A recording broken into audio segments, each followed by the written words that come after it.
in our culture, because we're not very wise, we think that faith means, especially when it's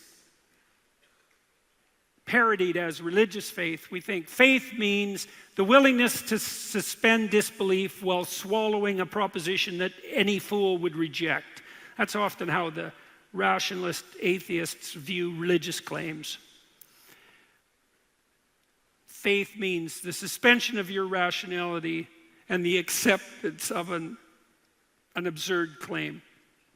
But that isn't what faith means. Not really. Faith is what makes movement into the unknown possible. And you need to move into the unknown because that's where you're moving. And because the unknown is unknown, because the future is unknown, you cannot step forward into the unknown without faith. It wouldn't be unknown if you knew it. If you knew it, it wouldn't require faith, but you don't know it. And so you step forward into the unknown future as a consequence of your faith in some principles.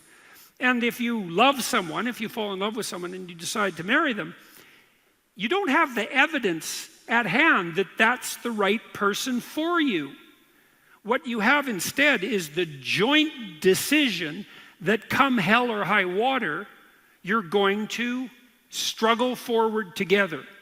And then you don't even know if that's the right decision. Because you're not going to know till you've been married, like your whole life. You're not going to have the data. And so you do have to throw yourself into the abyss to be married. Just like you have to throw yourself into the abyss to be alive. You have to move forward in faith. And then you might say, well, how do you call the best out of yourself and out of your partner, that may be a partner that you're fortunate enough to love? And the answer might be by offering them the gift of faith. And by saying, look, flawed as we both are, if we commit to each other,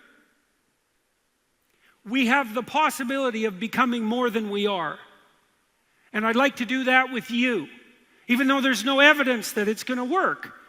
But then you might think too, the more deeply you're committed to that faith, the more likely it is to work. And you can't find out what that commitment is without the commitment, and so you can't simulate it by living together. Because it's not real. It's not real until you make the commitment. And then I would also say, well, what if you don't make the commitment?